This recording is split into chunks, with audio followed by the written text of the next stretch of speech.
Picture a radiant New Year's Day, a young woman and a dog traversing one of Georgia's most beloved trails, then suddenly vanishing. That peaceful day gave birth to a nightmare and turned public forests into killing fields. In this video, you'll learn how Gary Michael Hilton, known as a National Forest serial killer, preyed on unsuspecting hikers across Southeast national forests. You'll see how digital evidence like ATM footage and forensic blood analysis linked disparate killings, how a clever victim's resistance helped police track him, and how tangled jurisdictional cooperation across Georgia, Florida, and North Carolina unraveled his crimes.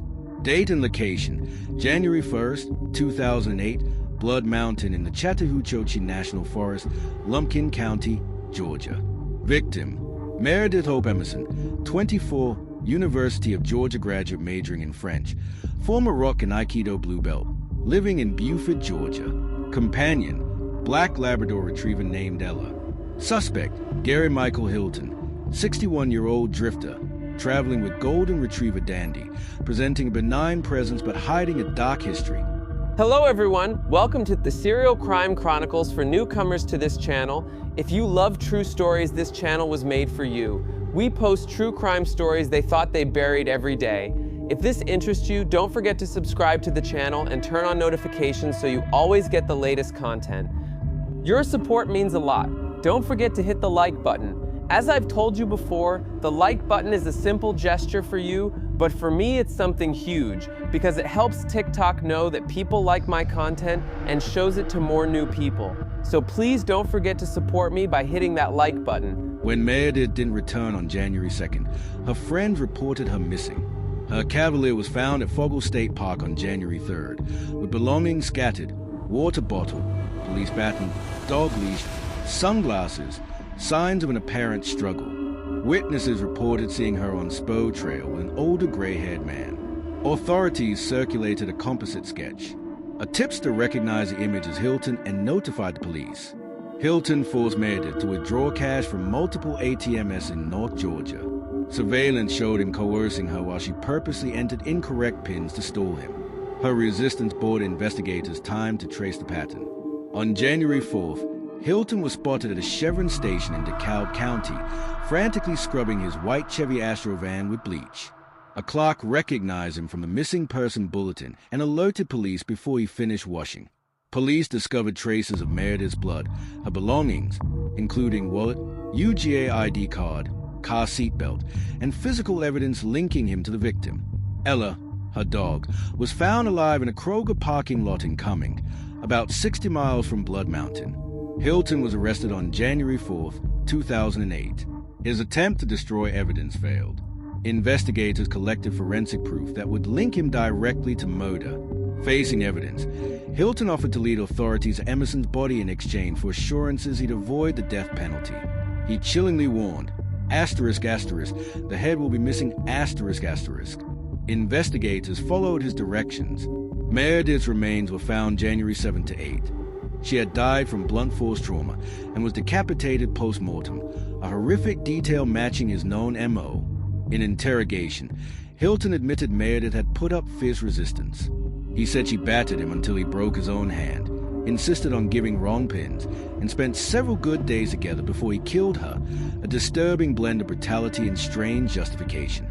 To keep up with this series and even more interesting true crime stories that never came to light until now, hit the red subscribe button. Now back to the story. She thought she was alone in the woods, but her disappearance sparked a chain reaction across 3 states. Now investigators are seeing connections, ATM footage, forest burn pits, decapitated victims, all pointing to a predator who struck with cold calculation. Left-pointing magnifying glass Cheryl Dunlap, Florida, December 1st, 2007. On December 1st, 2007, Cheryl Hodges Dunlap, 46-year-old nurse and Sunday school teacher, went to Leon Sink's geological area in Florida's Apalachicola National Forest to read. She was last seen around 1:30 p.m. seated on a boardwalk at Hammock Sink Trail. When she missed dinner and church the next day, friends discovered that her car, a white Toyota Camry, was parked on Crawfordville Highway with a punctured right rear tire likely caused intentionally by a bandit. From December 2nd to 4th, someone withdrew cash from her ATM in Tallahassee using her card. Surveillance video showed a masked older man wearing glasses, a hat, and gloves, intentionally hiding his face with medical tape or cloth. On December 15th, a hunter located her torso in the Apalachicola National Forest. Her head and hands were missing. Remains were estimated to have been in the forest 7 to 10 days, indicating premeditated concealment. On January 9, 2008, investigators discovered charred bones, consistent with Dunlap's head and hands, in a burn pit known as Joe Thomas Campsite, about 7 miles from the body. Heat damage prevented DNA recovery via standard means, though forensic anthropologists confirmed the remains belonged to an adult female and hands were present. In court, jurors heard Hilton's DNA on a cigarette butt near the burn site, palmetto leaves transported from one site to another, and items like beads and sleeping bags linking him to Dunlap. These were matched through forensic analysis with extremely high probability thresholds, e.g. 1 in 11 trillion. A local resident, Loretta Mayfield, later testified she saw Hilton wearing the same shirt captured in ATM footage. A bayonet found in his vehicle was confirmed as a tool used to slash Dunlap's tire. A jailhouse informant recounted Hilton bragging about Dunlap, saying he would reveal everything, how he disabled a car, disposed of her head, used a bayonet, if he could receive a life sentence. Left-pointing magnifying glass John and Irene Bryant, North Carolina, October 21, 2007. On October 21, 2007, John Davis Jack Bryant, 80, and his wife Irene, 84, avid hikers from Hendersonville, North Carolina, parked at Yellow Gap Road in Pisgah National Forest and began a hike. After 2 weeks without contact, they were reported missing. Investigators traced phone records showing John tried calling 911 on the day they disappeared, but the call dropped. A massive search ensued involving cadaver dogs and helicopters. On November 10th, Irene's body was found on the Barnett Branch Trail, showing she'd been bludgeoned to death with a blunt instrument. 3 days later, John's skull and remains were located in Nantahala National Forest, where he had been shot in the head across county lines. FBI stepped in given the federal land context. A reward was offered, and investigators discovered that the Bryant's bank card had recently been used at ATM in Ducktown, Tennessee. Surveillance captured an older man wearing a rain jacket, hiding his face, eerily similar to images from Florida and Georgia cases. In March 2012, Hilton entered a guilty plea in U.S. District Court admitting to the Bryant's kidnapping, robbery, and murders, receiving 4 consecutive life sentences without parole and additional firearm and robbery fines served consecutively with other state sentences. As the Emerson, Dunlap, and Bryant cases unfolded, prosecutors and FBI agents recognized a distinctive pattern, targeting older or solitary hikers, often with dogs, in national forest settings. Use of ATM withdrawals immediately after the abductions, post-mortem decapitation and deliberate removal of identifying parts, evidence of cleanup efforts, bleach, burning, DNA planted across states. To keep up with this series and even more interesting true crime stories that never came to light until now, hit the red subscribe button. Now back to the story. Experts concluded Hilton had begun hunting in September 2007, months before his first confirmed murders. It's likely he scouted forests of Georgia, Florida, and North Carolina, seeking victims he could isolate. Analysts remarked, it's extremely rare for serial killers to begin such violent crimes in their 60s, suggesting prior victims may have gone unnoticed in South Carolina or earlier Georgia or North Carolina cases. Investigators revealed that Meredith Emerson fought powerfully, entering wrong pins repeatedly to confuse Hilton and buying precious time. He admitted she battered him until he broke his own hand. In jail, Hilton once said, "I began hunting in September. That's when the hunt started." He described his actions with chilling detachment, proudly nonchalant about disposing of head and hands. As forensic DNA and witness accounts aligned across state lines, it became clear Hilton's crimes were methodical, opportunistic, and stretched far beyond any single forest. The emotional weight burdens not just the surviving families but viewers. A woman's bravery slowed him, cash transactions exposed him, and forensic science connected him across multiple cases. He was willing to lead police to a body if they spared his life. But across 3 states, prosecutors refused to negotiate. Now, on death row and in failing health, he has finally confessed on camera and left behind chilling questions about victims that may never be known. Asterisk, Georgia, Meredith Emerson case. On January 30th, 2008, Hilton pleaded guilty in Lumpkin County, Georgia, to the kidnapping and murder of Meredith Emerson.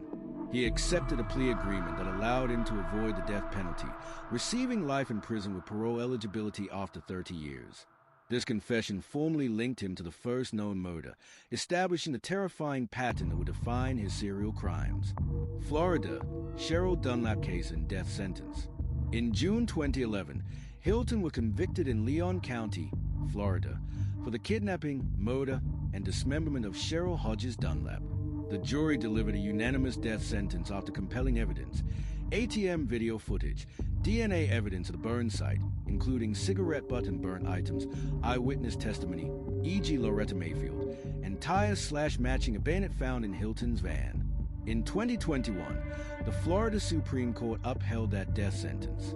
Hilton's post-appeal defenses, claiming ineffective counsel or mitigation tied to a history of brain injury, were rejected due to overwhelming aggravating evidence.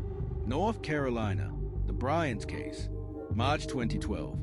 In federal court, Hilton pleaded guilty to kidnapping, robbery, and murder of John and Irene Bryant, who disappeared in October 2007 in Pisgah and Nantahala National Forests. On April 25, 2013, U.S. District Judge sentenced him to 4 consecutive federal life terms, plus fines for robbery and firearm enhancements, to be served consecutively with his Georgia and Florida sentences. These federal sentences carry no parole eligibility, ensuring he remains in prison for life. To keep up with this series and even more interesting true crime stories that never came to light until now, hit the red subscribe button. Now back to the story. April 2025 Court TV confession. After 17 years of maintaining his innocence in the Cheryl Dunlap case, 78-year-old Hilton granted his first ever televised confession in an exclusive court TV interview with David Scott, aired April 13, 2025. In the episode titled Psycho Killer, he states plainly, "I did it. I'm confessing to a murder on camera." He attributes a confession to deteriorating health. Asterisk, asterisk, it's time after 17 years to break my silence, because I'm going to die soon. Asterisk, asterisk. Scott described Hilton as among the most maniacal killers he has encountered, noting an absolute void of empathy, and called the interview revelatory in understanding the criminal mind. At 78, Hilton is one of the oldest serial killers incarcerated in the U.S. While most offenders start in their 20s or 30s, Hilton's documented start in his 60s lends weight to the idea that earlier victims may exist in unsolved cases across South Carolina or early North Carolina or Georgia areas.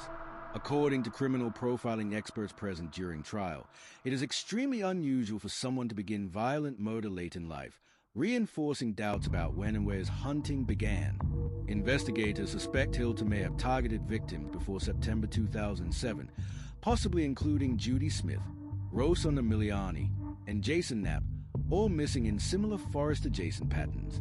Hilton's restless lifestyle, multiple marriages, one spouse a law enforcement officer, a childhood incident in which he shot his stepfather at age 13, periods of psychiatric breakdown, self-mutilation, and time as an Army paratrooper suggests a complex psychological background, possibly including traumatic brain injury affecting impulse control and empathy.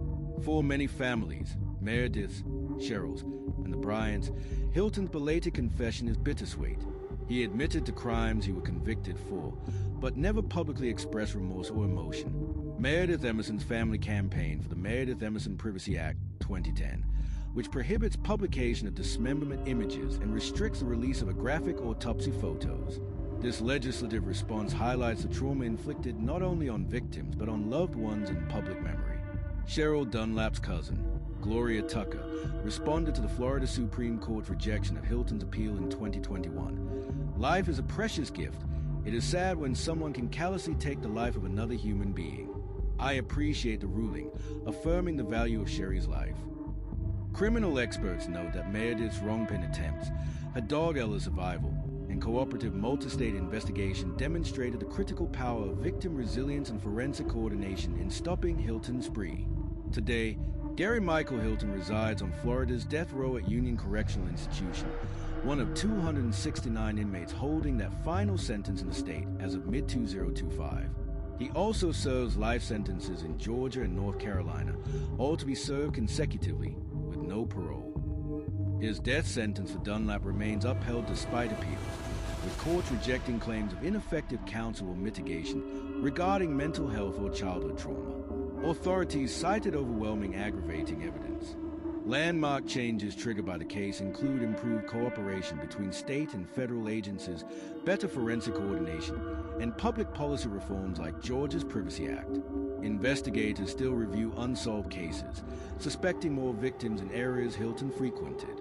Cases like Judy Smith, NC 1997, and Rosa Emiliani, NC 2005, continue under scrutiny.